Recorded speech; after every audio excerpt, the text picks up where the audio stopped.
वसुदेवसुतं देवं कंसचाणूरमर्दनं देवकी परमानन्दं कृष्णं वन्दे जगद्गुरुं। गुरुर्ब्रह्मा गुरुर्विष्णु गुरुर्देवो महेश्वर गुरुर्साक्षात् परब्रह्म तस्मै श्री गुरुवे नमः। नारायणं नमस्कृत्यं नरं चैव नरोत्तमं देवीं सरस्वती व्यासं ततो जयमुदीरये ततो जयमुदीरये। जय भगवान।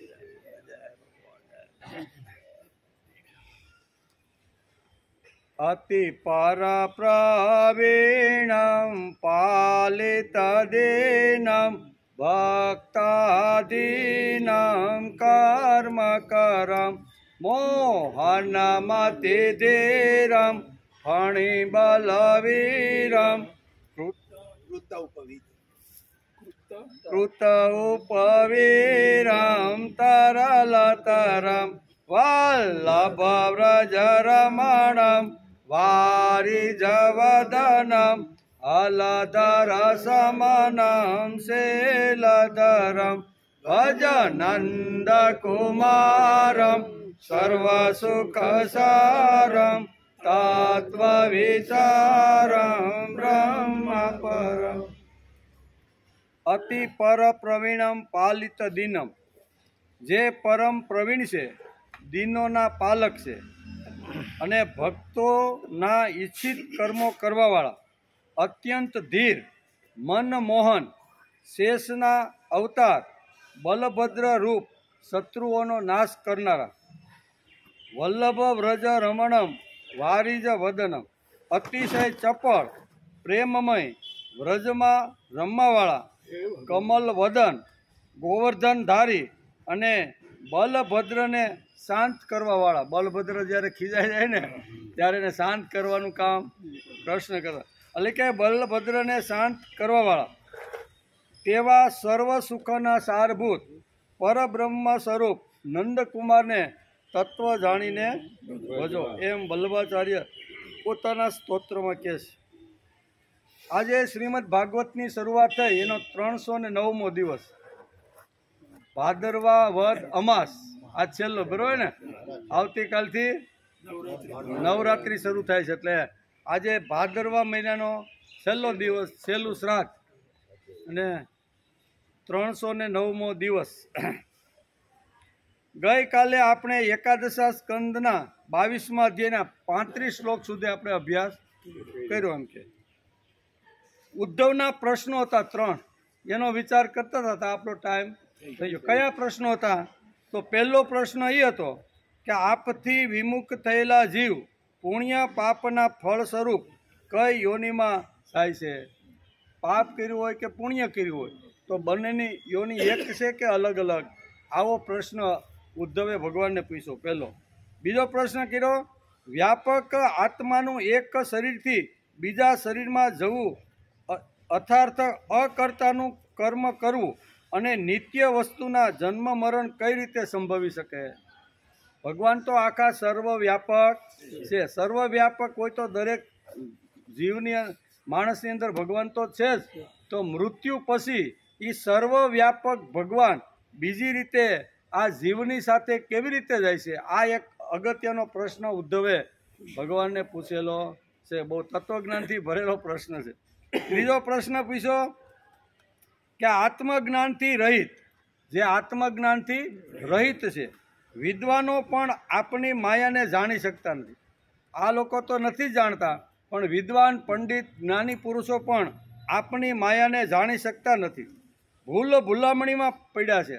ગમે તેટલા વિદ્વાન પંડિતો હોય પણ છેલ્લે તો એ નેતિ કરીને કે ભાઈ હવે અમને આમાં કાંઈ ખબર પડતી એ પણ ભૂલામણીમાં પડ્યા છે. તો કૃપા કરીને તેનું રહસ્ય સમજાવો. આટલા વિદ્વાન જ્ઞાની પંડિતો જે આવી રીતના ઘણીવાર ભક્તો પણ ભૂલામણીમાં પડી જાય છે, તો એનું કારણ શું છે, એનું રહસ્ય શું છે? આ પ્રશ્ન 3 પ્રશ્ન ઉદ્ધવે અહીંયા ભગવાનને ગઈકાલે પૂછ્યા તા આપણો ટાઈમ પૂરો થઈ ગયો. કાંઈ વાંધો નહીં, આજે આપણે ભગવાન એને શું કહેશે એનો આજે આપણે વિચાર કરી લઈએ. ઉદ્ધવજીએ પૂછ્યું એમ, ત્વત પરવૃત ધિય સ્વકૃતે કર્મભિ પ્રભો ઉચ્ચા વચનાય દેહાન ગુહ્યંતિ વિસૃજંતિ ચ. હે ભગવાન, આપથી વિમુખ જીવ પોતાના કરેલા પુણ્ય પાપોના ફળ સ્વરૂપ ઊંચી નીચી યોનિમાં જતા આવતા રહે છે. ત્યારે પ્રશ્ન એ થાય છે કે વ્યાપક આત્માનું એક શરીરથી બીજા શરીરમાં જવું યથાર્થ અકર્તાનું કર્મ અને નિત્ય વસ્તુના જન્મ મરણ કઈ રીતે સંભવી શકે છે? હે ગોવિંદ, લોકો આત્મજ્ઞાનથી રહિત છે. તે તો આ વિષયોને બરાબર સમજી શકતા નથી, અને આ વિષયમાં જે વિદ્વાન છે, જે જ્ઞાની છે, જે પંડિતો છે, એ સંસારના એમાં પણ પ્રાય જોવા મળતા નથી. કારણ કે બધા લોકો આપણી માયાની ભૂલામણીમાં પડેલા છે. તેથી આપ કૃપા કરીને મને આનું રહસ્ય સમજાવો. 3 વાતો હતા, એનું રહસ્ય અહીંયા ઉદ્ધવે પૂછી લીધું છે. ભગવાન 90% જે એક શરીરમાંથી જીવ બીજા શરીરમાં જાય છે અને અહીંયા લિંગ દેહ ધારણ કરે છે, અને આગળની જે કાંઈ સ્મૃતિઓ છે એ ધીમે ધીમે ભૂલાતી જાય છે, અને નવી જે સ્મૃતિઓ છે એ બધી સ્મૃતિઓ આવતી જાય છે. બરાબર ને? અહીંયા તુકારામ મહારાજ થઈ ગયા, મહારાષ્ટ્રની સંત થઈ ગયા, બહુ મોટા મહાન સંત થઈ ગયા. એની શું કહેવાય, એની મામી જ્યારે ગધેડી થઈને આવીને એ ઉકરડા ફોડતી હતી એમ, અને તુકારામ બરોબર ત્યાંથી નીકળ્યા. એ કે પૂર્વજન્મની આ મામીએ કાંઈ કર્યું નહોતું ને, મારો બહુ વિરોધ કર્યો હતો ને, એટલે ભગવાન એને ગધેડી બનાવી છે. એટલે ત્યાં ગધેડી આવી ત્યાં ઉકરડા ફોડતી હતી. તુકારામે 2 હાથ જોડીને કીધું કે મામી, તમને મારા નમસ્કાર થઈ ગયા.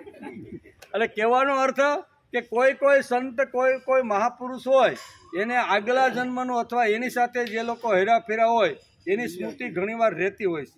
અહીં ભગવાન કહે છે કે જે આવી રીતના મહાન જે આત્માઓ છે એ ઘણીવાર પોતાની સ્મૃતિ લઈને જન્મે છે, પણ સામાન્ય જીવ, અહીં કીધું ને કે જેણે કાંઈ કર્યું જ નથી, જે આપણાથી વિમુખ થઈ ગયેલો છે ને, એ જીવ જ્યારે જગતની અંદર આવે છે ત્યારે આગળની બધી સ્મૃતિ ભૂલાય છે, અને નવી જે કાળમાં જન્મે છે એ સ્મૃતિ એને યાદ રહી જાય છે. એમ કે છે, વિષય છે જીવને કર્મોને આધીન નવા શરીરો પ્રત્યે અત્યંત આસક્તિ થતી જાય છે, અને તેને લીધે હર્ષ અને તૃષ્ણા થાય છે. આવા બીજા કોઈ કારણથી તેને તેના પૂર્વ શરીરનું બિલકુલ સ્મૃતિ રહેતી નથી, સંપૂર્ણપણે વિસ્મૃતિ થઈ જાય છે. આ તેનું મૃત્યુ છે. પરંતુ જીવનો દેહની જેમ નાશ થતો અંદર રહેલો જે આત્મા જીવ છે એ 5 આ લિંગ દેહ 5 ઇન્દ્રિયો કીધી ને, કે એની સાથે જ્યારે સ્થૂલ ઇન્દ્રિયો સાથે જ્યારે બીજી જગ્યાએ જન્મ લે છે ને, ત્યારે એ જીવ ખલાસ જીવ તો રહેશે, પણ જે ઇન્દ્રિયો જે પ્રમાણે કર્મ કર્યા હોય એ ઇન્દ્રિયો સાથે એનો ત્યાં જન્મ થાય છે. એટલે ઘણીવાર હોસ્પિટલમાં આપણે જોતા હોય ને, જન્મતાની સાથે બાળકને ઘણા વધારાના અંગ હોય છે, ઓછા અંગ હોય છે, ઘણીવાર આવું બધું હોય છે. એનું કારણ શું છે કે ગત જન્મની જે કાંઈ આ 5 ઇન્દ્રિયોએ જે કાંઈક નાના મોટા કર્મ સારા નરસા કર્યા હતા, એ લિંગ દેહ અહીંયા કે માણસનો છૂટી જાય છે, પણ એનો જીવ સાથે આ જે એકદમ સૂક્ષ્મ જે ઇન્દ્રિયો છે ને, એ સૂક્ષ્મ ઇન્દ્રિયો એની જોડે જાય અને ત્યાં એ જન્મ ધારણ કરે છે. બહુ સરસ રીતે સમજાવે છે. હે ઉદાર દાની ઉદ્ધવ, મનુષ્ય આ દેહ હું છું, આ દેહ મારો છે, આવું માનીને જ્યારે નવા શરીરનો સ્વીકાર કરે છે એ જ તેનો જન્મ છે. આ નવા શરીરનો સ્વીકાર કરીને જેમાં સ્વપ્નમાં મનોરથ કરતાં કરતાં હર્ષ થાય છે તો ક્યારેક દુઃખ થાય છે, તે જ પ્રમાણે આ શરીરમાં પણ તે સુખી દુઃખી થતો રહે છે. જન્મ મળે એટલે કે આ જ બધું મારું સાચું છે, એમ કે છે ને કે આ જ શરીર મારું સાચું છે, અને મારો જન્મ આ બધો સાચું છે। આ ભોગ જેટલા ભોગવા એટલા ભોગવી લ્યો, એટલે કે શરીર સાથે આવેલો જે જીવ છે એ જીવ આવી રીતનું કહે છે। અને સ્વપ્નની અંદર ઘણીવાર સુખ દુઃખના સ્વપ્ન ઘણીવાર આવે, એના જેવું જ છે આ। કારણ કે એક શરીર છોડીને બીજા શરીરમાં આજ નહીં તો કાલ આ જવાના સૂક્ષ્મ ઇન્દ્રિયો સાથે જીવ આ લઈને ફરે છે। જેમ ગીતા કહે છે ને કે જેમ વાયુ જેમ ફરે છે એક બગીચાની સુગંધ લઈ અને વાયુ પોતે એમાંથી ખાલી સુગંધ લઈને આગળ જાય છે, એમ જીવ પણ એણે જે કાંઈ કરેલા જે કાંઈ ઇન્દ્રિયો દ્વારા કર્મ છે એ કર્મ લઈ એક શરીરમાંથી બીજા શરીરમાં એ જતો રહેલો છે। કાંઈ કહે છે કે એ શરીર મળ્યા પછી આ મારું શરીર, આ હું, આ મારા થકી થયું, માણસ આવી રીતનું બોલવા લાગે છે। ત્યારે જેમાં સ્વપ્નમાં નવા નવા મનોરથો આવે છે એ જ પ્રમાણે જીવ પણ વારંવાર જન્મતો મરતો રહે છે।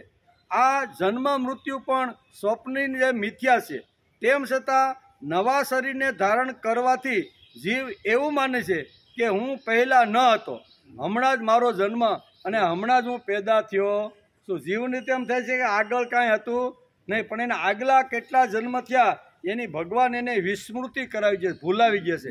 એટલે આગલા જન્મ એને કોઈ યાદ રહેતા નથી, ભગવાનને રહે। તેથી જ ભગવાન કહે છે ને કે મારા ને તારા ઘણા જન્મો થઈ ગયા, તને તારા જન્મો યાદ નથી, મને મારા બધા જ જન્મો યાદ છે। આમ અર્જુનને જેમ ગીતામાં ભગવાને કીધું છે એ જ અહીંયા ભાગવત પણ આ જ કહે છે કે માણસ જ્યારે નવું શરીર ધારણ કરીને આવે ત્યારે એને એમ થાય કે આ જન્મ જ સાચો છે, આગળ પાછળ મારા કોઈ જન્મ થયા એવું મને લાગતું નથી। મૃત્યુ પણ સ્વપ્નની જેમ મિથ્યા છે, તેમ છતાં નવા શરીરને ધારણ કરવાની જીવ એવું માને છે કે હું પહેલાં ન હતો, હમણાં જ નવું શરીર ધારણ કરીને પેદા થયો છું। તે તેના પૂર્વ શરીરને તદ્દન ભૂલી જાય। પૂર્વ શરીર જે કાંઈ હતું, કોને ઘેરે હતો, ક્યાં હતો, પશુ હતો, પક્ષી હતો, કોઈ જગ્યાએ હતો, એ બધું જ અહીં ભૂલી જાય છે। એટલે ભગવાન બહુ સરસ રીતે આ આખો જે અધ્યાય છે ને, આખો જે સ્કંદ છે ને એ જ્ઞાનથી ભરેલો છે। એકાદશ સ્કંદ એટલે જ્ઞાનથી ભરેલો ગ્રંથ, અને જ્ઞાનથી ભરેલો ગ્રંથ એટલે આપણે એને ઉદ્ધવ ગીતા કહીએ છીએ। જેમ 700 શ્લોકો વેદ વ્યાસે સરસ માળા ગૂંથી અને એક શ્રીમદ ભગવદ્ ગીતા અર્જુન અને આ ભગવાનનો જે સંવાદ જે ભણીને જે કર્યો છે એને આપણે શ્રીમદ ભાગવત ગીતા કે ભગવદ્ ગીતા કહીએ છીએ। બીજી હંસ ગીતા છે અને ત્રીજી ઉદ્ધવ ગીતા, 3 ગીતા ધરતી ઉપર છે। એમાં શ્રીમદ ભાગવતની અંદર આપણે ઉદ્ધવ ગીતાનો અભ્યાસ કરતા રહેલા છીએ। 31 અધ્યાય છે, સરસ મજાના આધ્યાત્મિક જે પ્રશ્નો છે અથવા જીવન વિષયક જે જ્ઞાન છે ને એ બધા જ્ઞાનના પ્રશ્નો ઉદ્ધવ ઉસ્તરીય છે, અને મોટા ભાગે આપણા માટે જ પૂછ્યા હોય એવું લાગે છે। કારણ કે આ જીવ અહીંયા આવ્યા પછી કે ભાઈ આગળ શું થવાનું છે, આમ શું ખાવો પીવો ને મોજ કર્યો, આવતો જન્મ કેનો થવાનો છે, કેવો થવાનો છે, ક્યાંથી આવ્યા છે કોને ખબર। અત્યારે જે જન્મ મળ્યો છે સારી રીતે ભોગથી ભોગવી, ઘણીવાર ઘણા લોકો આવી રીતનું બોલતા હોય છે, જે આવે છે કે ભાઈ માણસનો પુનર્જન્મ છે ને છે, પણ પુનર્જન્મ જ્યારે માણસનો થાય છે ત્યારે એની વિસ્મૃતિ વહી જાય છે, એટલે એને આગલો જન્મ ક્યાં હતો, કેવી રીતનો હતો એ એને ખ્યાલ આવતો નથી। બાકી અહીં ચક્કર તો ચાલુ જ છે। ભગવાન કહે છે ને કે આવન જાવન તો બધાને ચાલુ જ છે। આ 84 લાખ યોનિમાં કર્મ પ્રમાણે માણસના આવી રીતના જન્મ થતા જાય છે। બધા જન્મ તને ખબર નથી, પણ આ બધા જન્મ મને ખબર છે, એમ ભગવાન કહે છે। પછી આગળ કહે છે કે આત્મા એક છે, અદ્વિતીય અને અખંડ છે। આત્મા કેવો છે? આત્મા તો એક છે, અદ્વિતીય છે અને અખંડ છે। એમાં કોઈ પ્રકારનો અંદર બહારનો ભેદ નથી, અંદર બહારનો કોઈ પ્રકારનો ભેદ નથી। આત્માનો જન્મ કે મૃત્યુ નથી। અંદર જે આત્મા છે એનો જન્મ પણ નથી અને મૃત્યુ પણ નથી, જન્મ પણ નથી, મૃત્યુ પણ નથી। મન જ આ બુદ્ધિ ભેદનું કારણ છે। એટલે શંકરાચાર્ય પણ બહુ સરસ કહે છે આના માટે કે માણસનો જન્મ પણ નથી અને મૃત્યુ પણ નથી। ભગવાન એટલે કે જે કીધું ને બહુ સરસ અહીં કે આદ્યગુરુ શંકરાચાર્ય પોતાના સ્તોત્રમાં લખે છે, અહમ નિર્વિકલ્પો નિરાકાર રૂપ। ભગવાન કેવા છે? નિરાકાર। અહમ નિર્વિકલ્પો નિરાકાર રૂપો વિભુર્વ્યાપ્ય સર્વત્ર સર્વેન્દ્રિયાણામ સદા મે સમત્વમ ન મુક્તિર્ન બંધ ચિદાનંદ રૂપ શિવોહમ શિવોહમ ન મે મૃત્યુ શંકા ન મે જાતિ ભેદ પિતાનેવ મેનેવ માતા ન જન્મ ન બંધો ન મિત્રમ ન ગુરુર્નેવ ચિદાનંદ રૂપ શિવોહમ શિવોહમ. શંકરાચાર્ય પણ આ મત કેળવે છે. જેમ ભગવાને ઉદ્ધવને આ મત સમજાવ્યો કે જીવનો જન્મ પણ નથી, એનું મૃત્યુ પણ નથી. હું નિર્વિકલ્પ નિરાકાર રૂપ છું, મારે કોઈ સંકલ્પ નથી અને મને કોઈ આકાર નથી. સર્વ ઇન્દ્રિયોમાં હું છું. પાછું કેવો છો? દરેક જે ઇન્દ્રિયો છે એ ઇન્દ્રિયોમાં હું છું. સર્વ સ્થળે વ્યાપી રહેલો વિભુ પણ છું. મારે હંમેશા સમભાવ છે. મને મુક્તિ નથી તેમજ મને બંધન નથી. હું તો મંગલકારી કલ્યાણકારી ચિદાનંદ સ્વરૂપ છું. ભગવાન પોતે કેવો છો? હું તો મંગલકારી કલ્યાણકારી ચિદાનંદ સ્વરૂપ છો. અહમ નિર્વિકલ્પો નિરાકાર રૂપો. આ ભગવાનનું રૂપ છે. અને એ ભગવાન અત્યારે અહીંયા ઉદ્ધવને સમજાવે છે કે હે ઉદ્ધવ, મારું એટલે કે હે ઉદ્ધવ, કોઈ પ્રકારના અંદર બહારનો ભેદ નથી. આત્માનો જન્મ કે મૃત્યુ નથી, પરંતુ મન જ આ ભેદ બુદ્ધિનું કારણ છે. મનના આશ્રયમાં ઇન્દ્રિયો રહે છે. મન જ અનેક પ્રકારની કલ્પનાઓ કરે છે. તેનાથી જન્મ, સ્થિતિ અને મૃત્યુનો આત્મામાં ભાસ થાય છે. જેમ કોઈ પરિવારમાં કુપુત્ર જન્મે, અહીંયા બહુ સરસ દૃષ્ટાંત આપે છે કે કોઈ પરિવારમાં કુપુત્ર જન્મે છે અને પરિવારને વેર વિખેર કરી નાખે છે, પૂરા પરિવારને વેર વિખેર કરી નાખે છે.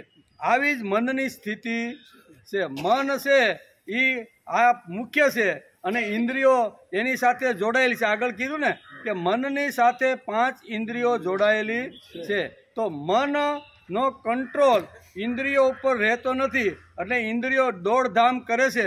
એટલે ઘણીવાર શું કહેવાય, પરિવારની અંદર કુપુત્રો જન્મે અને આખા પરિવારને જેમ ખેદાન મેદાન વેર વિખેર કરી નાખે છે, એમ મન પણ ઘણીવાર અહીંયા ઇન્દ્રિયોના કંટ્રોલમાં જતું રહે. ઇન્દ્રિયો કરે એ પ્રમાણે જો મન કરવા લાગે ને તો આખું બધું વેર વિખેર થઈ જાય છે. હકીકતે મનનો કંટ્રોલ ઇન્દ્રિયો ઉપર હોવો જોઈએ, પણ ઇન્દ્રિયો જ્યારે બધી મન ઉપર સવાર થઈ જાય છે ને ત્યારે આખું જીવન માણસનું બરબાદ થઈ જાય છે. અહીંયા કુપુત્રનું દ્રષ્ટાંત આપીને ભાગવતકાર વેદવ્યાસ લખે છે અને ભગવાન ઉદ્ધવને અત્યારે આ રીતે સમજાવે છે. આવી જ રીતે મનની સ્થિતિ છે. આ મન જ સત્વગુણ વિશિષ્ટ હોવા છતાં અનેક પ્રકારના સંકલ્પ વિકલ્પ કરીને ઇન્દ્રિયોને વિચલિત કરી નાખે છે અને જીવને ગમે ત્યાં ભટકાવી દે. જીવ અંદર રહેલો જે આત્મા છે ને એને ગમે ત્યાં આ મન ભટકાવી દે છે. તેથી મનને સંભાળવાનો પ્રયત્ન હે ઉદ્ધવ બધાએ કરવો. મન મુખ્ય છે. કોઈ પણ જગ્યાએ જાઓ, ખાવાનું હોય, પીવાનું હોય, રમવાનું હોય, બોલવાનું હોય, બેસીને સાંભળવાનું હોય કે બોલવાનું હોય, બધી જગ્યાએ આપણી જોડે મન જ છે. મન હોય તો માળવે જવાય. આપણે એમ કહીએ ને, ઘણીવાર આપણે કોઈ બાપાને ઊભા કરીને પરાણે બોલાવી, પણ એના મનમાં જો કાંઈ ન હોય તો એક શબ્દ પણ બોલી શકતા નથી. એનું કારણ શું છે? અત્યારે એનું મન કામ કરતું નથી. મન ચારે બાજુ ભમે છે કે મારે હું બોલું, હું કેવું કામ. એટલે કહેવાનો તો મન હોય તો બધું છે. મન હોય ને તો કીધા વગર પણ ઊભા થઈને ભાઈ મારે કાંઈ કહેવાનું છે એમ કરીને 5-7 મિનિટ માણસ બોલે કે ન બોલે. એટલે મન છે એટલે બધું છે.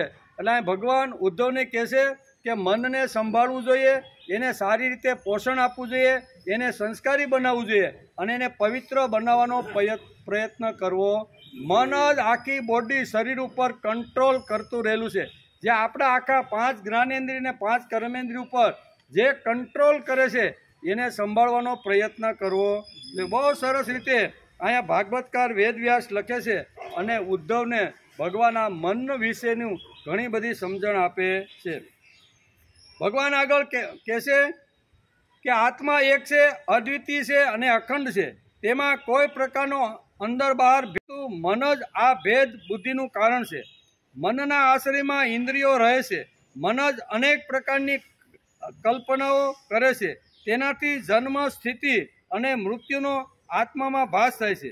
જેમ કોઈ પરિવારમાં કુપુત્ર જન્મે છે અને પરિવારમાં વિખવાદ કરીને પૂરા પરિવારને વેરવિખેર કરી નાખે છે, આવી જ મનની સ્થિતિ છે.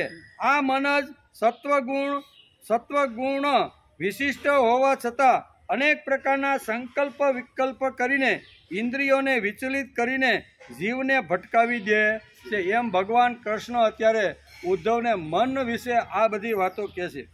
અધ્યાત્મ માર્ગમાં મન બહુ જ અગત્યનું સાધન છે. કેવું?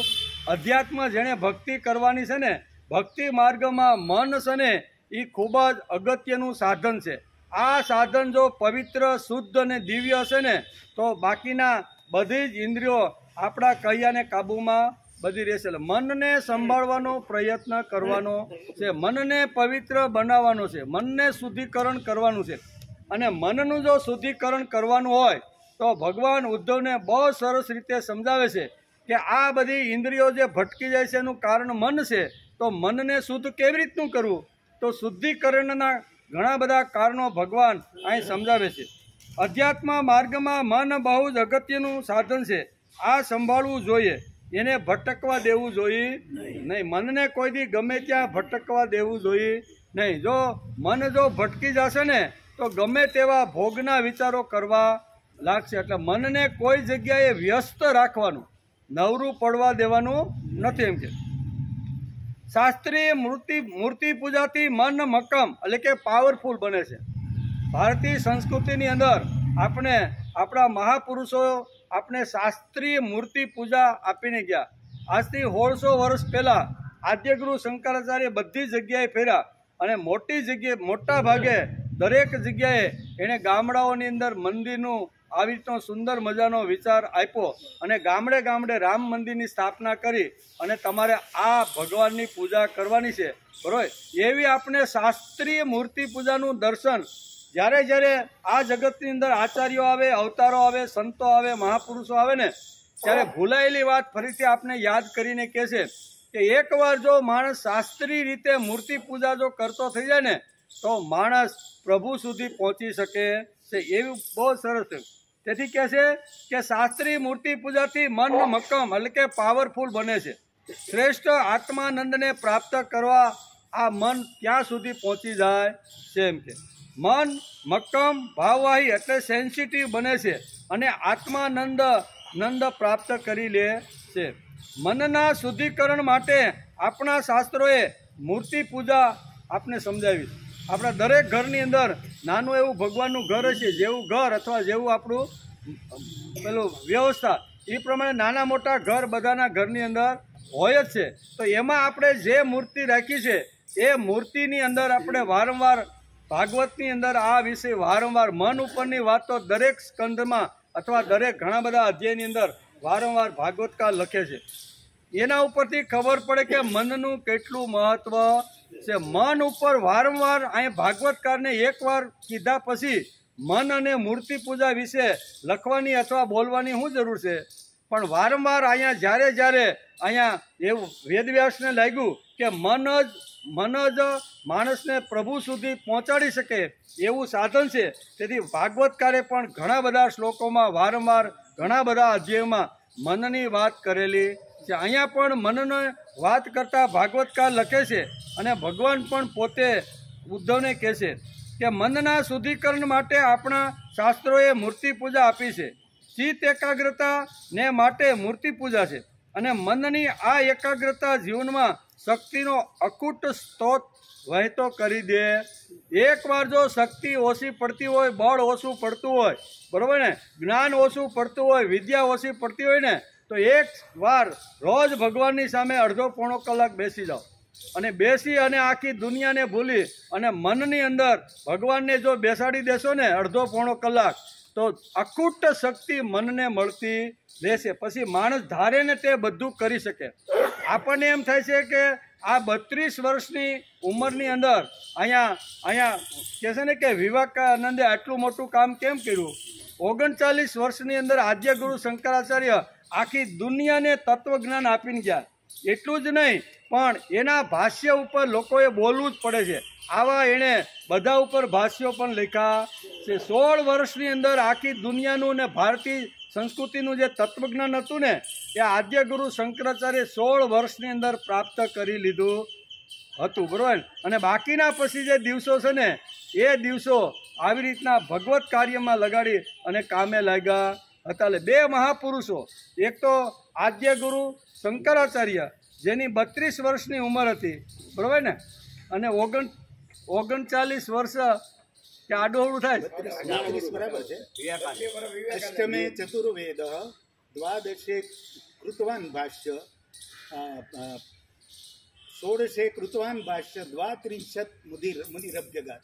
32 વર્ષે છોડીને જતા. 32 વર્ષ કે 16 વર્ષ સુધી એને શાસ્ત્રનો ઊંડો અભ્યાસ કર્યો અને અભ્યાસ કર્યા પછી 16 વર્ષ પછી એણે આ વિચારો સમાજમાં સ્થિર થાય ને એટલા માટે એની સાંકળી ખટખટ ક્યાંથી ઉપડી, કેરળથી ઉપડી અને બદ્રી કેદાર ઉપર જાય અને એણે ઝંડો લગાડ્યો કે કોઈની માએ હવાશેર દૂધ ખાધું હોય તો ભારતીય સંસ્કૃતિની અંદર જે વિચારધારા છે એ આ ઝંડો મારો ફેંકી જાય. એમ કરીને આખી દુનિયાને પડકાર કર્યો પણ કોઈ લાલનો બચ્ચો એ ધ્વજને અડી શક્યો નહીં. કોઈની માએ સવાશેર દૂધ ખાધું હોય તો વૈદિક સિદ્ધાંતો મેં જે ઊભા અને જે કીધા છે ને, બરાબર ને, તો એનો આવી રીતનો કોઈએ એનો પ્રતિકાર કર્યો. આટલી તાકાત એની અંદર આવી એનું કારણ શું છે? પાંડુરંગ શાસ્ત્રી કહે છે એનું કારણ એ છે કે જે જગતમાં વિવેકાનંદ અથવા આવી રીતના શંકરાચાર્ય જેવા મહાપુરુષો થયા છે ને એણે ચિત્ત એકાગ્ર કરીને આ બધી શક્તિ પ્રાપ્ત કરી લીધી. એને એક મોઢું, એને 2 કાન, આપણે એક, આ બધું સરખું જ ને.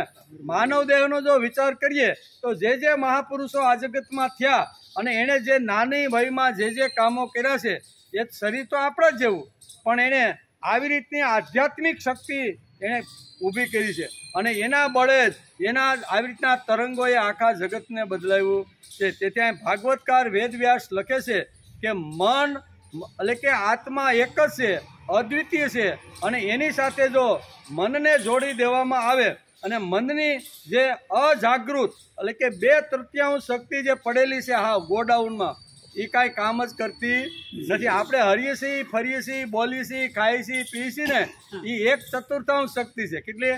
આપણી ભાષામાં કહેવું હોય તો 25% જે શક્તિ છે ને એનો ઉપયોગ કરીને આપણે 80-90 વર્ષ સુધી બધા વ્યવહાર બધા કામ, તો બાકીની શક્તિ 75% તો કે ગોડાઉનમાં પડેલી છે. ગોડાઉનમાં પડેલો જે માલ છે એને જો બહાર કાઢીને સમાજમાં જો લઈ જવાનો હોય ને તો એના માટે આ ચિત્ત એકાગ્રતા એકવાર એને કામે લગાડી દઈએ ને આપણે એટલે એ બધું કામ કરી રાખે, પછી આપણે કરવાની જરૂર નથી. એટલે કારણ કે મનને સંભાળવાનું છે, મનને પવિત્ર બનાવવાનું છે, મનને જ્ઞાની બનાવવાનું છે અને મનને ભગવાનની અંદર તરબોળ કરી દેવાનું છે. એકવાર મન ભગવાનની અંદર લગાડી દે તો ભગવાનના બધા ગુણો માણસની અંદર ધીમે ધીમે સંક્રાંત થાય છે. ચિત્ત એકાગ્રતા એ માટે મૂર્તિ પૂજા છે અને મનની આ એકાગ્રતા જીવનમાં શક્તિનો અખોટ ધોધ વરસાવે. એકવાર અનુભવ કરી જવા જોઈએ. કારણ કે ચિત્ત મન એકાગ્ર કરવું એ કેવળ ભૌતિક ક્રિયા નથી પરંતુ માનસિક પ્રક્રિયા. ખાલી ભૌતિક નથી પણ કેવી છે? માનસિક પ્રક્રિયા. ચિત્ત એકાગ્ર કરતી વખતે મન જે મૂર્તિમાં એકાગ્ર થવાનો પ્રયત્ન કરે છે એ મૂર્તિનો આકાર મન ધારણ કરે છે, અર્થાત મન જ એ મૂર્તિ નિર્માણ કરે છે. મનની અંદર જ એકવાર જો બધું ભૂલી અને ભગવાનની સામે બેસી જાય તો ભગવાનનો આકાર આપણા મન એનો આકાર લઈ લે છે. એમ કે મૂર્તિનો મનમાં આકાર જેમ સ્થિર થઈ દીર્ઘકાળ સુધી ટકવા લાગે તેમ તેમ માનવી જીવનમાં પ્રભુ સ્પર્શની અનુભૂતિ થવા, ભગવાનનો સ્પર્શ માણસને થાય. ભગવાન કે તું મારો માણસ, આવો ભગવાનનો સ્પર્શ આ ચિત્ત એકાગ્રથી માણસને અનુભવની અંદર આવી જાય છે. ચિત્ત મન એકાગ્રતા જીવનને અખંડ અને અતૂટ શક્તિ બક્ષે છે. આ અખૂટ શક્તિ જો માણસને મેળવવાની હોય એટલે પાંડુરંગ શાસ્ત્રી ઘણીવાર કહે છે ને કે આ જે અખૂટ શક્તિ જે માણસને ચિત્ત એકાગ્ર કર્યા પછી જે મળે છે ને, એ મળેલી જે શક્તિ છે ને, એ માણસ તૂટી ભક્તિમાં એનું રૂપાંતર કરીને ગામડે ગામડે જે શક્તિ મળેલી છે ને, એ રૂપાંતર કરીને ભગવત કાર્યની અંદર લોકોને જોડવાનો પ્રયત્ન કરે છે. અને 2-3 દિવસ આવી રીતનો ભગવત કાર્યમાં જોડતા અનેક લોકોના સંપર્કમાં આવે છે. એનાથી પાછી એને પાછી શક્તિ મળે છે અને એ જ શક્તિથી સવારે પાછી એ જ શક્તિ ચિત્ત એકાગ્રતાના કામમાં લાગે છે. અરસપરસ થઈ ગયું. હું ચિત્ત એકાગ્ર કરીને જે શક્તિ મળે છે એ શક્તિ આપણે પ્રભુ કાર્યમાં વાપરીએ અને પ્રભુ કાર્ય વાપરતા જે શક્તિ ખૂટે તો એમાં એક નવી શક્તિ ઊભી થાય છે, જેને વાસુદેવ શક્તિ કહેવામાં.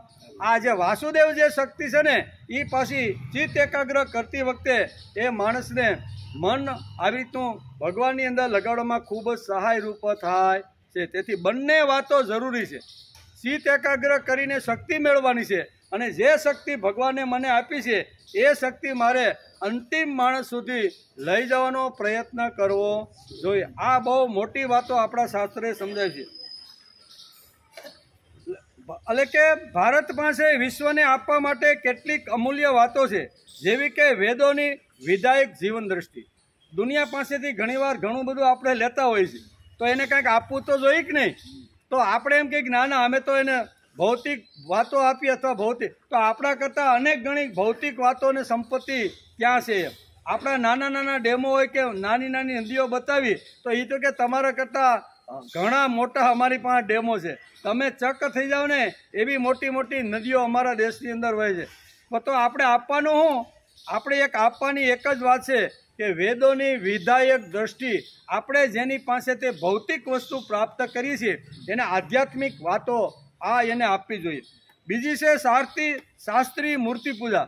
એમ પાંડુરંગ શાસ્ત્રી ઘણીવાર પોતાના પ્રવચનમાં કહે છે કે દુનિયા પાસેથી આપણે ઘણું બધું લઈએ છીએ, તો એને આપવા જેવું આપણી પાસે આ 2 જ વાતો છે. કારણ કે ભૌતિક દ્રષ્ટિએ અને વિજ્ઞાનની દ્રષ્ટિએ આપણા કરતાં અનેક દેશો આગળ નીકળી ગયેલા છે. બરાબર ને? કાલે હું ટીવીમાં જોતો હતો તો આ લોકોએ એવા રોબોટ બનાવ્યા છે, આપણી કલ્પના પણ કરી શકીએ નહીં. એવા માનવ અથવા એવા બધું પાછું આમ ઉડતું ઉડતું જાય અને કોઈ હમળી ભેગું ભળી જાય ને તો ખબર પડે નહીં કે આ હમળી છે કે બનાવેલી આ ઇન્ટેલિજન્ટ છે. બરાબર ને? તો આવા ઘણા બધા પશુ પક્ષીમાંથી ઘણા બધા આજની તારીખમાં એવા યંત્રો બનાવ્યા છે કે આપણી બુદ્ધિમાં કામ લાગે ને આપણી બુદ્ધિ હજી ત્યાં સુધી પહોંચી નથી. તો એને આપવા જેવું શું છે ભાઈ? તો આપણી પાસે આપવા જેવી એક જ વાત છે અને તે વેદોની વિધાયક દ્રષ્ટિકોણ આપો એને. બરાબર? અને બીજી શાસ્ત્રી મૂર્તિ પૂજા. પ્રભુમાં મનનો ચિત્ત એકાગ્ર સાધનાર મનુષ્યના જીવનમાં તેની સ્વશક્તિ જોડે પ્રભુ શક્તિનું મિલન થાય. આ ચિત્ત એકાગ્રતામાં શું થાય છે? આપણી પોતાની સ્વશક્તિ અને ભગવાનની પોતાની શક્તિ, પ્રભુ શક્તિ, એનું મિલન થાય તો જ માણસનો વિકાસ થાય. મિલન તો થવું જોઈએ ને. એટલે પ્રભુ શક્તિનું મિલન થાય, માણસની સ્વશક્તિનું મિલન થાય. આ બંને શક્તિ ભેગી ભળે ત્યારે એનું મિલન થાય છે. પરિણામે એ મહામાનવ વિશ્વને હલાવવા પણ શક્તિમાન બને છે. આ મનની તાકાત છે. તેથી જ ભગવાન શ્રી કૃષ્ણ ઉદ્ધવને 11 સ્કંદના 22મા અધ્યાયના 41 શ્લોકમાં મનનું ગણિત અથવા મનનું રહસ્ય સમજાવે છે કે મનમાં કેટલી તાકાત છે, મન કેટલું પાવરફુલ છે.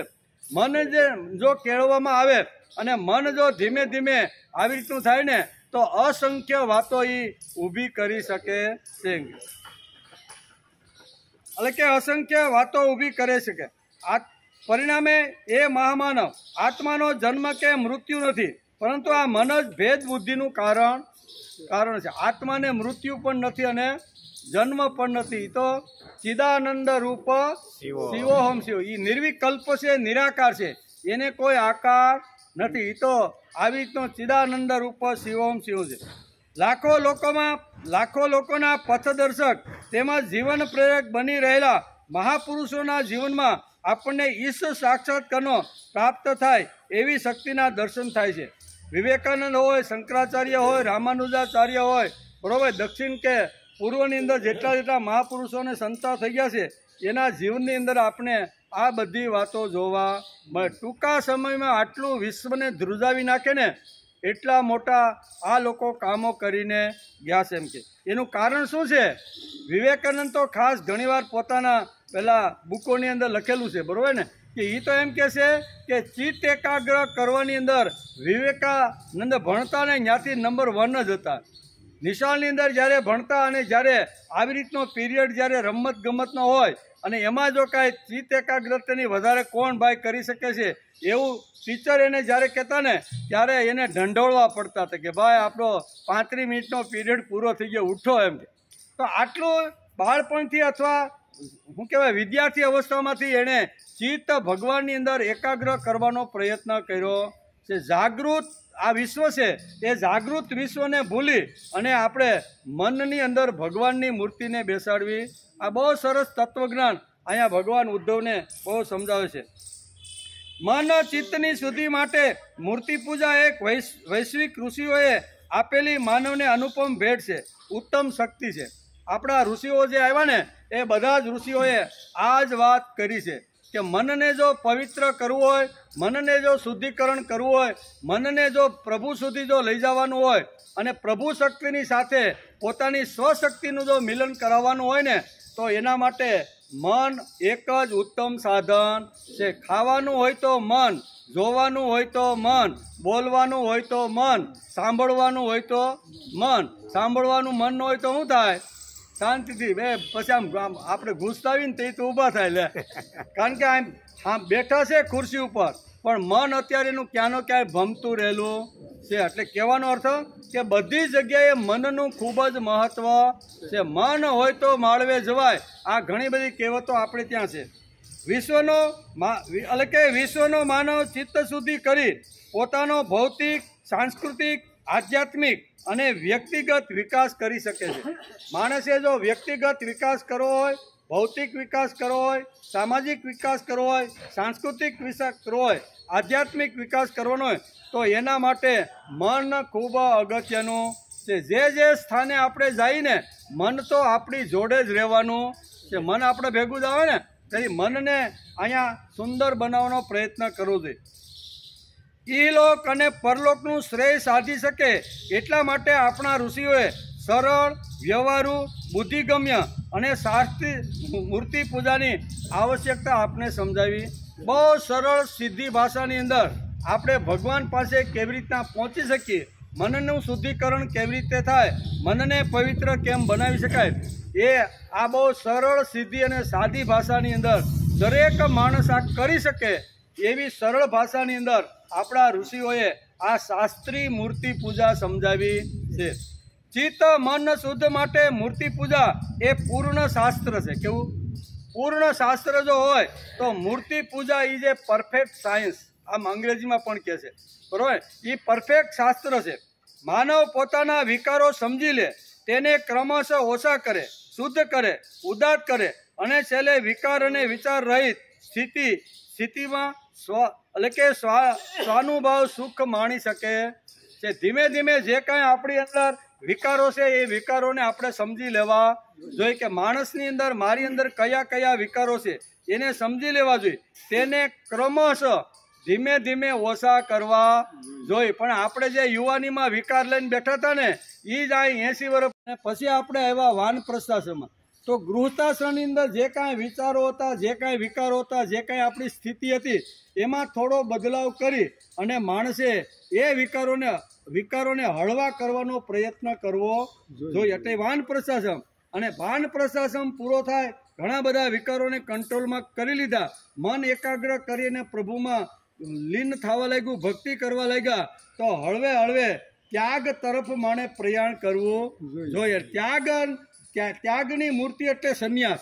ધીમે ધીમે 75 વર્ષ પછી સંપૂર્ણ વ્યવહાર જે કાંઈ હોય એ જે કાંઈ આપણા પુત્ર હોય કે જે કાંઈ હોય એને સોંપીને સંપૂર્ણ રીતે પ્રભુની અંદર લીન થવાનો પ્રયત્ન કરવો જોઈએ.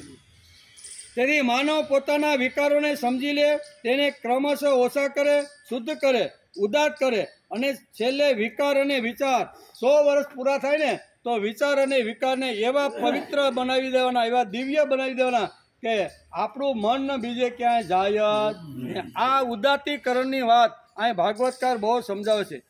સુખ માણી શકે એટલા માટે મૂર્તિ પૂજાની નિતાંત આવશ્યકતા છે.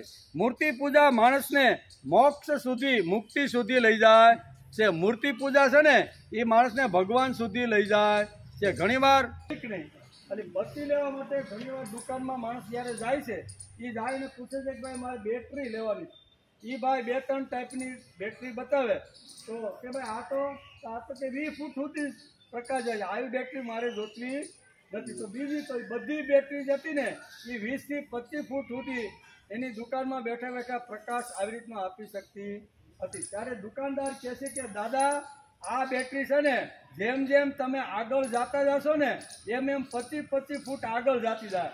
તમે અત્યારે એમ કહો કે આ 25 ફૂટની મારી વાડી તો 2 કિલોમીટર જતી છે, એટલી મને લાંબી પ્રકાશ પડે એવી બેટરી આપો. વેપારી કે એવી બેટરી અમારી અહીંયા નથી, પણ જેવા તમે 25 ફૂટ હાલશો ને તો 25 ફૂટ પાછું અંજવાળું તમારું આગળ થશે. એ મૂર્તિ પૂજા પણ આજે આપને સમજાવે છે. જેમ જેમ આપણા વિકારોને સમજી લઈએ, ધીમે ધીમે હળવા કરીએ, ધીમે ધીમે ઓછા કરીએ, જેમ ઓછા કરતા શીખે છેલ્લે સુખાનંદ સુધી માણસને પહોંચાડી દે એવી આ મૂર્તિ પૂજા છે. આપણને પણ 25 ફૂટની બેટરી 2 કિલોમીટરની વાડીએ પહોંચાડી દે કે નહીં?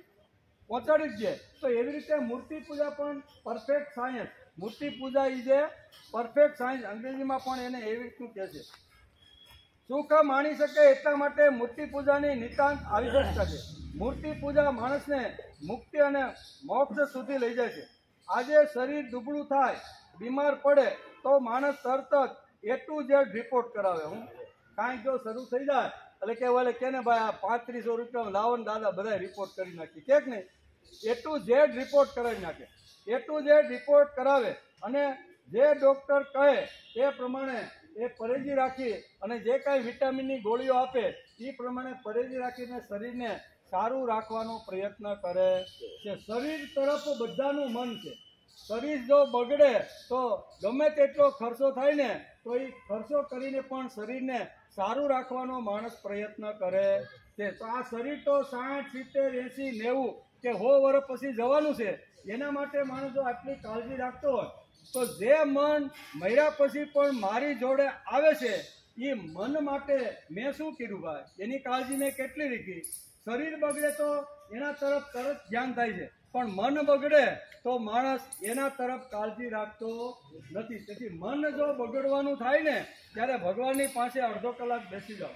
મનને પવિત્ર ને શુદ્ધ કરવા માટેની એક જ A to Z જે કંઈ દવા છે ને એ ચિત્ત એકાગ્રતા છે. એ મનને એકાગ્ર કરો ભગવાનની અંદર. ગયા હતા નરસિંહ મહેતા કઈ નિશાળે જતો, તુકારામ ક્યાં ગયા હતા, હવે એકનાથ કઈ સ્કૂલમાં ભણ્યા હતા ભાઈ? એનું વર્ણન આપણે જ્યારે સંતોના ચરિત્રો જ્યારે આપણે વાંચીએ છીએ ને ત્યારે એમાં કોઈ જગ્યાએ આપણે જોવા મળતું નથી કે એકનાથ પેટર્નની અંદર ફલાણી સ્કૂલમાં ભણ્યા હતા. પણ એનો દીકરો જે હરિપંડિત હતો ને એને તો કાશી ભણવા મળ્યું. મારો દીકરો કાશી ભણવા જાય. સારું સંસ્કૃત શીખો, બધું વેદ ઉપનિષદના જે કાંઈ સિદ્ધાંતો હતા એ સંસ્કૃત ભાષા સંપૂર્ણ શીખીને પેટર્નમાં આવે. બાપાને જોવે છે કે બાપા તો આ અંગૂઠા સાપ છે અને આ ભાગવત કરી અને ઘણા લોકોને ખોટા બ્રહ્મમાં નાખે છે. આવો સરસ મજાનો ભાગવતમાં સંસ્કૃતમાં લખેલો જે આખો ગ્રંથ છે એને તો પ્રાકૃત ભાષામાં કહે છે.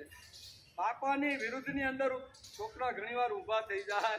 તે કહેવાનો અર્થ કે બાપાની ઘેરે ભગવાન પાણી ભરે તો એ બાપાની કેટલી ટોચની સ્થિતિ છે. કલ્પના ખાલી કરો ને. એમ ભગવાન પોતે અહીંયા શ્રીખંડિયાનું રૂપ ધારણ કરી, અહીંયા નોકરનું રૂપ ધારણ કરી પાણી ભરે, હંજવારી કાઢે, વાયદું કરે, રસોઈ બનાવે, ફૂલ છોડમાંથી હવારમાં ફૂલ લઈ આવીને એકનાથ જ્યારે ભગવાનના મંદિરમાં જેની પૂજા કરવા માટે બેસે ને એ જ પૂજા લઈને આવે. શું કે હવે આવી ટોચની જેની સ્થિતિ છે એને પોતાનો દીકરો કે બાપા તમને કાંઈ અક્કલ નથી, તો આપણે કઈ મૂંઝાવાનું? ભગવાન જેને ઘેરે પાણી ભરે છે એને એમ કે બાપા તને અક્કલ નથી, તું તો આવો છો એમ કરીને જુદો થઈ અને કાશી દીકરો પણ જો વિરુદ્ધમાં ઉભો રહે, દીકરાના વિરુદ્ધની દીકરો બાપની વિરુદ્ધમાં ગમે તેટલું બોલે, ગમે તેટલી ફરિયાદ કરે, પણ જેના મન ઉપર અસર થતી નથી એનું કારણ એને મનને કેળવી લીધું હતું. મનને જો કેળવીને તો દીકરો કે સમાજ કે કોઈ પણ ગમે તેવા માછલા ધોવે પણ માણસને અસર કરી શકતું નથી. 100 વર્ષ સુધી હસતા રમતા કિલોલ કરતા જો જીવવાનું હશે ને તો મન મારું પાવરફુલ હોવું જોઈએ, મન મારું સેન્સિટિવ હોવું જોઈએ. આ જો ગુણ આપણી અંદર જો આવશે ને તો આપણે ગમે તેવી પ્રતિકૂળ પરિસ્થિતિમાં પુત્રવધુ હશે, પત્ની હશે, છોકરાઓ હશે, સમાજ હશે. ના હું તો 15 વર્ષ સુધી પ્રમુખ રહ્યો અને ટેબલ ઉપર જ્યારે ખુરશી ઉપર બેહું ને ત્યાં તો 2-3 નોકરો આવી જાય, હું જોઈશ પ્રમુખ સાહેબ આમ કરીને મારી સરાહના થતી હતી. હવે તો મને કોઈ પૂછતું નથી. દુઃખ થયું કે નહીં? દુઃખ જો શરીર ઉપર મન ઉપર જો ન લાવવાનું હોય ને તો મનને પાવરફુલ બનાવી. એ મારી સ્થિતિ એવી રીતની હતી ત્યારે મારી સરબરાહ થતી હતી. આ બે જોઈને તો આભા થઈ ગયા. એ કેવો આવી રીતે ઇન્દ્રને પણ સગવડતા રહી ગયું કે અમારે મારું બાપા શું કે આ ભાઈના ઘરમાં જે સગવડતા છે ને એ ઇન્દ્ર ભગવાન પાસે હશે એવી અમે ત્યાં બેઠા હતા અને અને પછી કહેવાનો હતો કે આટલી મોટી સગવડતા જેને આપણને આપી છે બરોબર ને તો એને શા માટે આપી છે એનો માણસે વિચાર કરી લેવો. જે મનને જો કેળવું હોય ને તો ગમે તેટલો વૈભવ જોયા પછી આપણા મન ઉપર એની બિલકુલ અસર થતી નથી. જબરદસ્ત કામ એને ભગવાનનું કર્યું છે તેથી ભગવાને એને આપ્યું છે. આ વર્ષે ભલે એ કાંઈ કરતો નથી, બેઠો પગે હલાવતો નથી, છતાં વૈભવના ઢગલા થાય છે.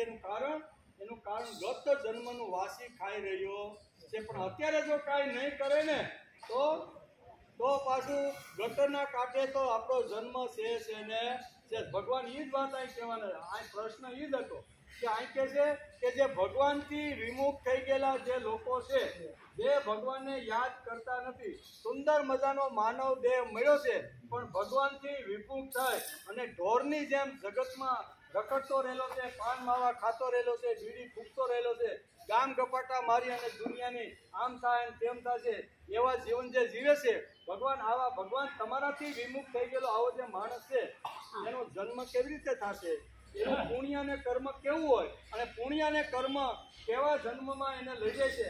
આ પ્રશ્ન ઉદ્ધવે પૂછેલો, એનો જવાબ આવવાનો છે. કહેવાનો હતો કે અત્યારે મન ઉપર ભગવાન બહુ જોર દઈને ઉદ્ધવને સમજાવી રહ્યા છે કે મનને મજબૂત બનાવો, મનને શક્તિશાળી બનાવો, મનને જ્ઞાની બનાવો, મનને પવિત્ર બનાવો. જે 24 કલાક આપણી જોડે છે, બધા 24 કલાક આપણી જોડે નથી. આપણે અહીંયા આવ્યા છીએ તો ઘર છૂટ્યું જ નહીં, તો ઘરના બધા આપણે હારે છે. અત્યારે 24 કલાક કોઈ આપણી હારે નથી. આપણે ખેતરે ગયા તો આપણે એકલા જ ખેતરે આટા મારતા હોય, ઘેરે તો બધા ઢોર ઢાકર બધા હોય જ નહીં, તો એને હારે છે કોઈ નહીં. તો આપણે હારે શું છે? જ્યાં જાવ ત્યાં શું આવે? મન. આપણે જ્યાં જાય ખાઓ પીવો હરો ફરો જાઓ, યાત્રા કરો, ભક્તિ કરો, ગમે તે કરો તો મન માણસની જોડે જતા. મન સંભાળવાનો ઉદ્ધવને ભગવાન બહુ સરસ કહે છે કે આ મન જે છે ને એ મન જ આમ દોડધામ કરે છે. એને કંટ્રોલ કરવો જોઈએ, એને પવિત્ર કરવું જોઈએ, એને સમજાવવું જોઈએ અને સમજાવીને પછી એને પ્રભુ સુધી લઈ જઈ શકાય. આ બધી જ વાતો બહુ સરસ રીતે અહીંયા કહે છે કે મન સત્વગુણ વિશિષ્ટ હોવા છતાં અનેક પ્રકારના સંકલ્પ અને વિકલ્પ કરીને ઇન્દ્રિયોને વિચલિત કરી નાખે છે. કેવા? ઇન્દ્રિયોને વિચલિત કરી નાખે છે અને જીવને ભટકાવી દે છે.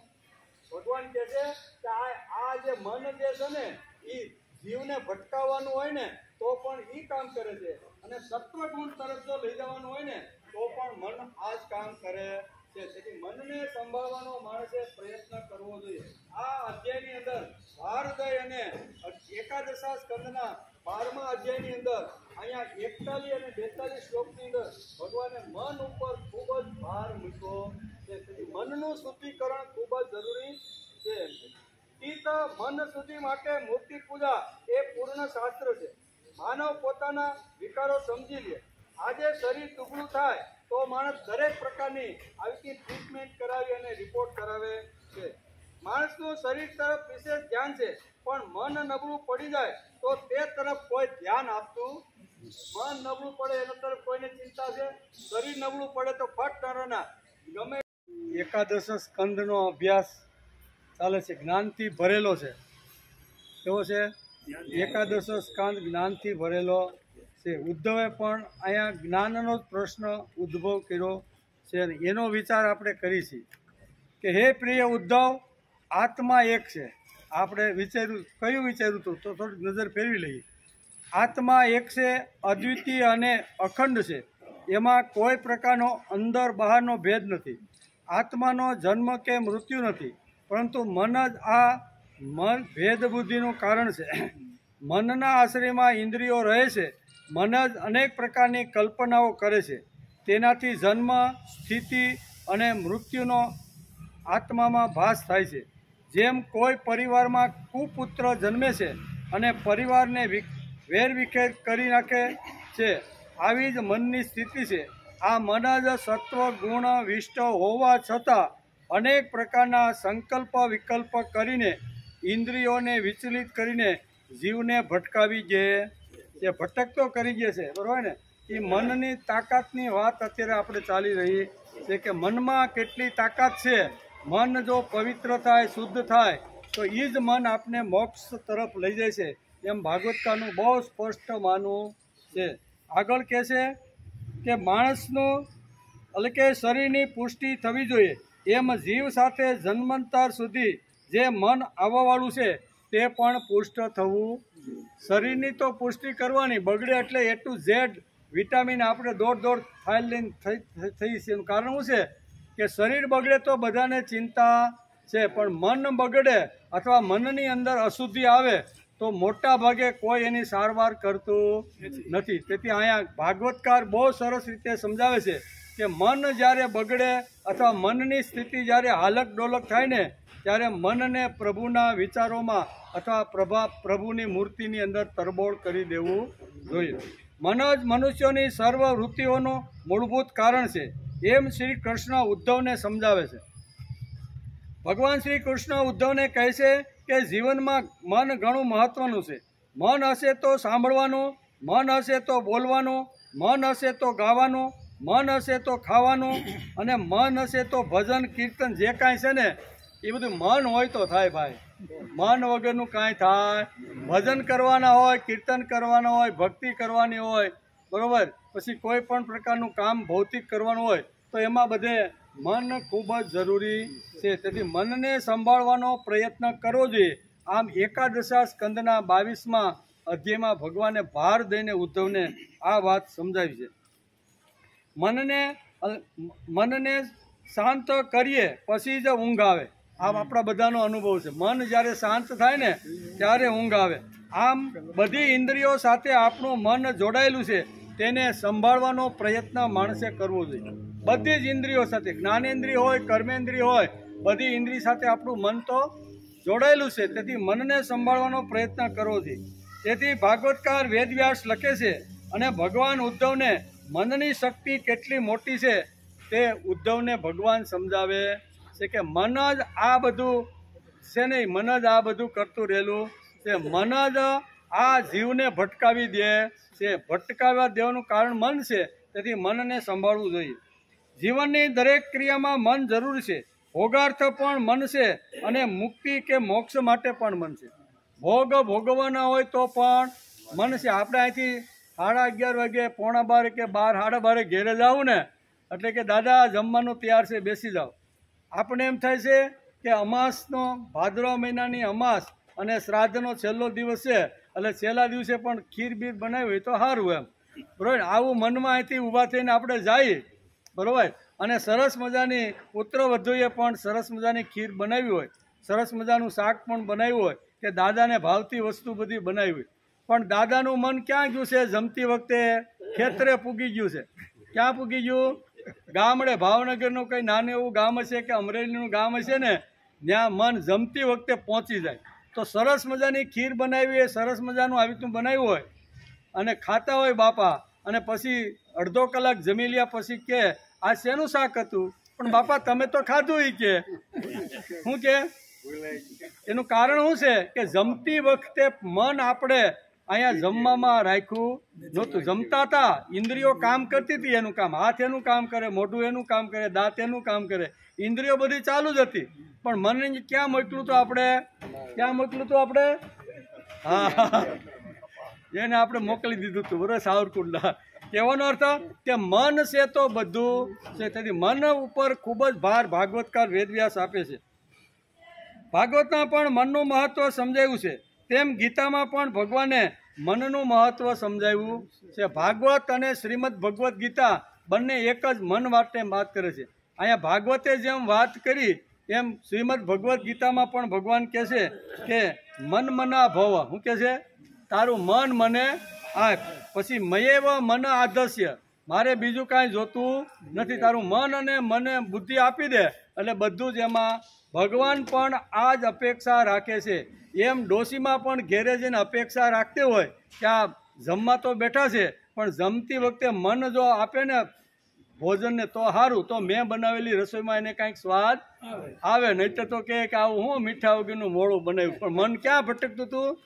બહાર ગામડે સાવરકુંડલા પહોંચી ગયું હતું. બરોબર ને? એટલે આ મન ખૂબ જ અગત્યનું છે.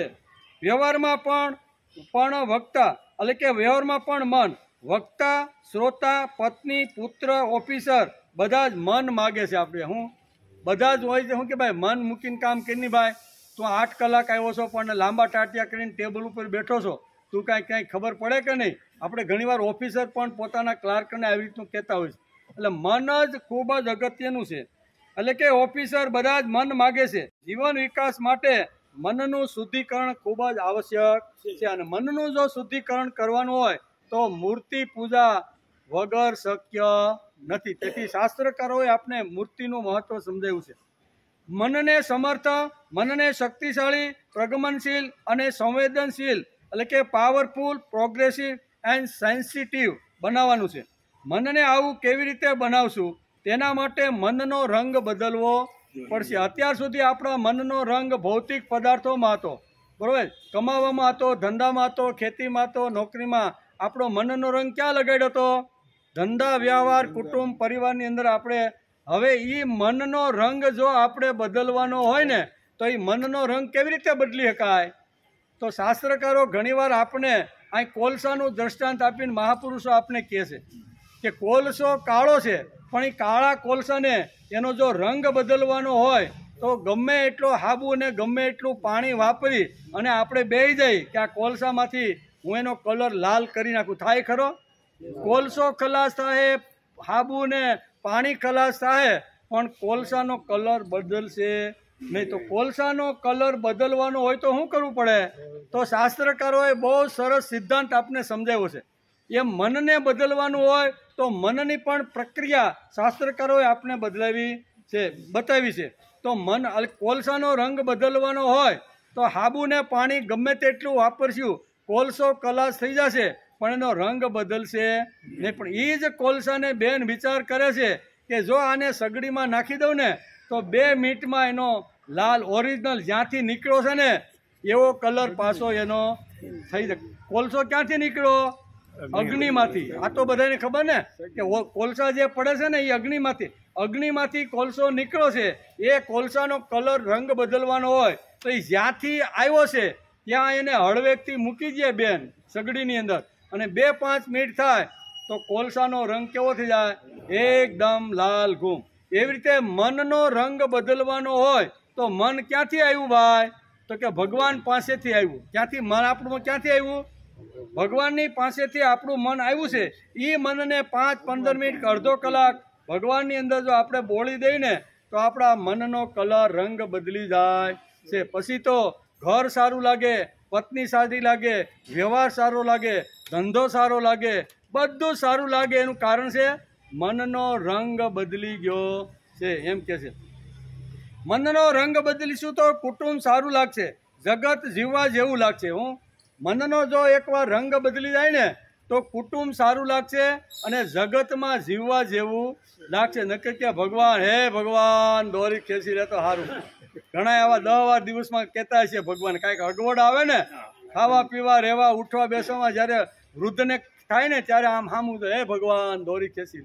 આ દોરી ખેંચવાનું જો ન કહેવાનું હોય ને તો મનનો રંગ બદલી નાખવો જોઈએ. મનનો રંગ બદલીશું તો કુટુંબ સારું લાગશે. પછી કુટુંબમાં બધા બહુ સરસ આપણે સજ્જનો લાગશે, જગત જીવવા જેવું લાગશે, ભક્તિ સારી થશે અને મુક્તિમાં પણ આનંદ આવી, ભક્તિ પણ સારી થશે, મુક્તિનો આનંદ પણ મળશે અને માણસ પોતાનું જીવન સુગંધિત બનાવી અને મોક્ષ તરફ વયો જશે જો મન બદલ્યું હશે તો. મનના બે ભાગ છે, એક ભાગ જ્ઞ મન છે અને બીજો ભાગ છે અજ્ઞ મન. આપણે આગળ વાત કરી હતી. જ્ઞ મન એટલે જાણ, એટલે આપણું જે સવારે ખાઈ છીએ, પીએ છીએ, બોલી છીએ, વ્યવહાર કરી છે ને એને જ્ઞ મન કહેવાય. જાગૃત મન આપણી ભાષામાં કેવું હોય તો કેવું મન છે? જાગૃત. એ જાગૃત જે મન છે ને એ 1/4 આપણા મનનો જે ટોટલ ભાગ 100%નો જે ભાગ છે ને એમાં 1/4 અથવા 1/3 ઘણા લોકોની અલગ અલગ માન્યતાઓ છે, પણ એ જે ભાગ છે ને એ જાગૃત મન આખો દિવસ હલે સલે, ખાય પી બોલે વાત કરે ને એ ઉપયોગમાં લે છે. પણ 3/4 જે મન છે ને એ તો ગોડાઉનમાં એમના પેલું એનું નામ છે અજ્ઞ મન, જે આપણે જાણી શકતા નથી, જ્યાં આપણા મનને આપણે પહોંચવા દીધું નથી. તો ભાગવતકાર વેદવ્યાસ લખે છે કે અજ્ઞ અને ગોડાઉનમાં જે 3/4 મનનો જે ભાગ હા એમને બેઠો બેઠો ગોડાઉનમાં મોજ જ કરે છે, એને એકવાર જો કામે લગાડી ગયો ને એ મનને તો મનની શક્તિ મજબૂત થઈ જાય અને દુનિયામાં માણસ ધારે ને તે બધું કરી શકે છે. મહાપુરુષો, સંતો હતા જે કાંઈ આવી રીતના આચાર્યો ને ઋષિઓ થઈ ગયા ને એને આ જ કામ કર્યું છે. ઓછા સમયની અંદર આખી દુનિયા ઉપર પણ વિજય પ્રાપ્ત કરી દીધું. કારણ શું છે? એનું કારણ એ 3/4 જે મન હતું ને એણે આ ચિત્ત એકાગ્ર કરી, ભક્તિ કરી અને મનને ભગવાનની અંદર બોળી અને મનને શુદ્ધ કરી નાખ્યું. એટલે એ બધું મન કામ કરવા માંડ્યું. એટલે એ કામ કરવા માંડે પછી આપણી કાંઈ જરૂર, એ એને મેળે બધું વિચારે, કરે, બોલે, બધું યાદ રાખે, જે કાંઈ હોય ને એ બધું 3/4 મન કરે. પણ એને આવી રીતનો ભક્તિની અંદર બોળવાનો પ્રયત્ન કરવો જોઈએ. એમ કે અજ્ઞામન આવ્યું છે ત્યાં, એટલે કે મનના બે ભાગ છે, એક ભાગ જ્ઞ અને બીજો ભાગ છે અજ્ઞ. Experience state of mind and inexperience state of mind, આ બે પ્રકારના મન છે. ફ્રોઈડનો આ મનોવિશ્લેષણવાદ આખો એને સમજાવ્યો છે કે બરોબર મનના એને ભાગ પાડીને આપણા ઋષિઓએ જે ભાગ કર્યા છે એ આપણા ધ્યાનમાં આવતું નથી. પણ બહારની કોઈ વ્યક્તિ કે ભાઈ મનની આવી તાકાત છે તો આપણે ભણેલો ગણ કે આવો ભાઈ તમારી વાત હાચું, પણ ઋષિઓએ આ મનની વાત આવી કરી છે. હવે એ ઋષિ તો શું બધી મૂળિયા ખાઈ કાંઈ લખ્યું એમાં એના પ્રત્યે આપણે કાંઈ આદર રહેતો.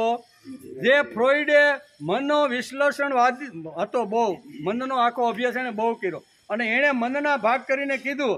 એટલે જે ભણેલા ગણેલા હોય એ તો ડોલવા લાગી કે ફ્રોઈડની કેટલી સરસ વાત છે, પણ ફ્રોઈડ પહેલાં તારો બાપ ઋષિ કેટલા વર્ષ પહેલાં જન્મી ગયો, એણે આ બધી વાતો કરી છે.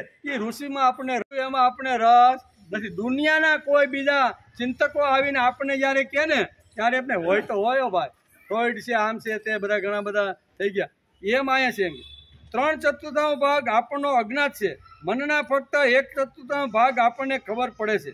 અતિશય વિવેકપૂર્ણ બુદ્ધિથી આપણે અંતર્મુખ થઈને જો કંઈ સંયમિત કરી શકીશું તો તે ફક્ત 1/4 મનના ભાગને, 3/4 ભાગને આપણે શુદ્ધ કરવો હોય તો શું કરવું પડે? તો એના માટેની એક જ દવા છે અને એ દવા એટલે ચિત્ત એકાગ્રતા. મનની ભગવાનની અંદર તરબોળ કરી ગયો એ જ એની એકની દવા છે. મનના 3/4 ભાગના શુદ્ધિકરણ માટે શાસ્ત્રકારોએ ચિત્તને એકાગ્ર કરવાનું કહ્યું છે. તેનાથી 3/4 ભાગ શુદ્ધ અને પવિત્ર થઈ જાય. બધોય 100% કામ કરવા લાગે તો માણસ કેટલો બધું પ્રાપ્ત કરી શકે ને. ખાલી 1/4 કામ આપણું મન કરે છે તો પણ માણસ કેટલો કૂદાકૂદ કરે છે, બધું યાદ રાખે, બધું કરે, બધા વ્યવહાર કરે. તો બધું 100% જો માણસ એનું જો મન કામ કરવા લાગે તો આખી દુનિયા ઉપર વિજય પ્રાપ્ત કરે કે નહીં. તસ્યમ પૃથ્વીમ સર્વમ વિતસ્ય પૂર્ણ સ્યાત. આ બોલવાની હિંમત એની અંદર આવી જાય. શું છે? તસ્યમ પૃથ્વીમ સર્વા, આ પૃથ્વી મારા બાપની છે, તે હું લઈને જંપીશ. આ પૃથ્વી ઉપર મારું સામ્રાજ્ય હોવું જોઈએ. આ શક્તિ મળ્યા પછી માણસ આવી ભાષા બોલવા લાગે છે. તેથી એનું શુદ્ધિકરણ કરવું જોઈએ. આમ જીવન વિકાસ માટે મનનું શુદ્ધિકરણ, મનનો રંગ બદલવા, ચિત્ત એકાગ્રતા અને ચિત્ત એકાગ્ર કરવા માટે મૂર્તિ પૂજાની આવશ્યકતા આપણા ઋષિઓએ, આચાર્યોએ અને મહાપુરુષે આપણે સમજાવી છે. ઋષિઓએ મનને બદલાવવા બદલાવા મૂર્તિ પૂજા અને તે દ્વારા ચિત્ત એકાગ્રનો રસ્તો બતાવ્યો છે, જે ભાગવતે અને ગીતાએ બેએ પણ બતાવ્યો છે. ભાગવત પણ અહીં બતાવે છે અને શ્રીમદ ભગવદ્ ગીતા પણ મયેવ મન આધસ્ય મયી બુદ્ધિ નિવેશય નિવશિષ્યસી મયેવ અથ ઉર્ધ્વન છે. આમ કરીને અર્જુનને કહેશે કે એકવાર તારું મન મને અર્પણ કરી દે, તારી બુદ્ધિ મારી અંદર પોરાય અને પછી તને કોઈ પ્રકારનો સંશય રહેશે નહીં. તું મારી સુધી આવી જાય અને ધારે તે કરી શકીશ. ઋષિઓએ મનને બદલાવા મૂર્તિ પૂજા અને તે દ્વારા ચિત્ત એકાગ્રનો રસ્તો આપણે બતાવ્યો છે. આવી એકાગ્રતા વધુ સમય માટે ટકવી જોઈએ.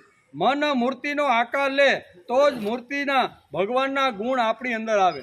આપણે જે ભગવાનને માનતા હોય ને એ ભગવાનમાં આપણું મન પોરવી દેવાનું અને એ ભગવાનના જે કાંઈ ગુણો છે ને એ ગુણો જો આપણા જીવનમાં લાવવાના હોય ને તો એના માટે મૂર્તિ પૂજા ઇઝ એ પરફેક્ટ સાયન્સ. આમ આપણું શાસ્ત્ર આપણે સમજાવે છે. ભગવાન કહે છે આત્મા એક જ છે, અદ્વિતીય અને અખંડ છે. એમાં કોઈ પ્રકારનો અંદર બહાર ભેદ નથી.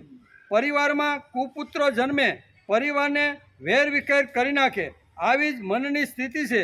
ઇન્દ્રિયોને વિચલિત કરે છે.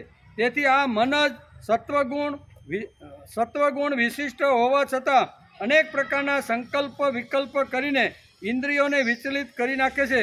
તેથી મનને ભટકવા દેવાનું નથી. એમ ભગવાન ઉદ્ધવને કહે છે. શું કહે છે કે તને જે તારી પાસે જે મન છે ને એ મનને ભટકવા દેવાનું નથી. મનને શુદ્ધ અને પવિત્ર બનવાનું છે.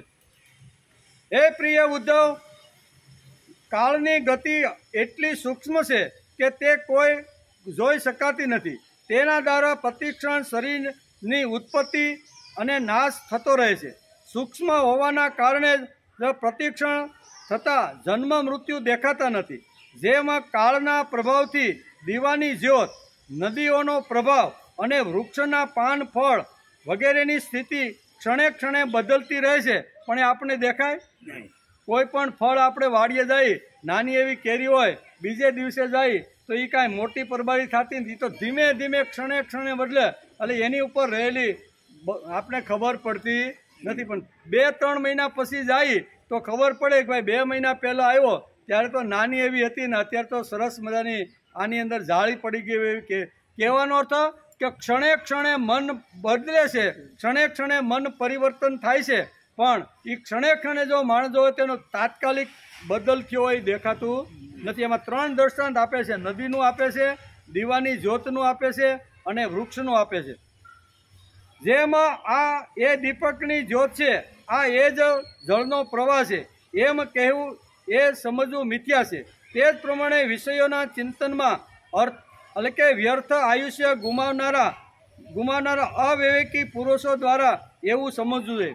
આ પ્રશ્ન હતો ને કે ભગવાનથી વિમુખ થયેલા અવિવેકી જે માણસો છે એનું પુણ્ય અને કર્મનું ભાથું જ્યારે પૂરું થાય છે ત્યારે કઈ કઈ રીતે એની આવી રીતની જીવની ગતિ થાય છે એ ઉદ્ધવનો પ્રશ્ન હતો. એ પ્રશ્નના જવાબમાં ભગવાન અત્યારે અહીં કહે છે કે જેમ આ એ જ દીવાની જ્યોત છે, આ એ જ જળનો પ્રવાહ છે એમ કહેવું કે સમજવું મિથ્યા છે.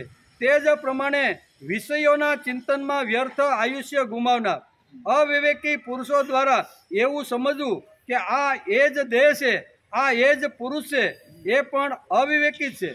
તે જ આત્મા વાસ્તવમાં તો પોતાના કર્મ બીજથી જ ન તો પેદા થયો છે કે ન તો મરે પણ છે, પરંતુ જન્મવું અને મરવું એ બંનેને ભ્રાંતિ જ માનવામાં આવે છે. આત્મા તો અમર છે. બસ એ જ રીતે જેમ લાકડાના સંયોગથી અગ્નિ સળગતો અને બુઝાતો દેખાય છે, પરંતુ અગ્નિ તો વ્યાપક જ છે. લાકડાના સળગવા અને બુઝાવવાથી અગ્નિમાં કંઈ ફરક પડતો નથી. આમ ભગવાન બહુ સરસ રીતે ઉદ્ધવને અહીંયા 45 શ્લોક સુધી આ મન ઉપર ભાર દઈને મનનું મહત્વ, મનની શક્તિ અને મનની પવિત્રતાની વાતો કરીને ઉદ્ધવને આ પ્રમાણે સમજાવે છે. વિમુખ થયેલો જે જીવ છે એની કેવી ગતિ થાય તો કે એને ખબર નથી. એક જન્મમાંથી બીજા જન્મમાં આવ્યો તો આગલો જન્મમાં કોણ હતો, કેવી રીત નથી, કેવી ઇન્દ્રિયો હતી, એની સ્મૃતિ એને રહેતી નથી. એટલે ભગવાન આ એનો સરસ મજાનો જવાબ આપે છે કે આવી રીતનો જન્મેલો જીવ છે એ આગળના જન્મની વિસ્મૃતિ થઈ જાય છે, તેને કોઈ પ્રકારની સ્મૃતિ રહેતી નથી. આમ કરી અને આજે આપણે 45 શ્લોકનો અભ્યાસ કર્યો. આપણો ટાઈમ થઈ ગયો છે. આવતીકાલે પાછા આવશું ત્યારે ગર્ભાધાન, ગર્ભવૃદ્ધિ, જન્મ, બાળપણ, કુમારાવસ્થા, જુવાની, મધ્યાવસ્થા, વૃદ્ધાવસ્થા અને મૃત્યુ, આ 9 અવસ્થાનો વિચાર આવતીકાલે કરવાનો. ગર્ભથી શરૂઆત થાય, કેટલી ધીમે ધીમે ધીમે સ્થિતિ બદલે. ગર્ભમાં હોય ત્યાંથી બહાર આવે, સ્થિતિ બદલે, 2-5 મહિનાનું થાય, સ્થિતિ બદલે, એમ કરતો કરતો કરતો મૃત્યુ પામે ત્યાં સુધીની આ 9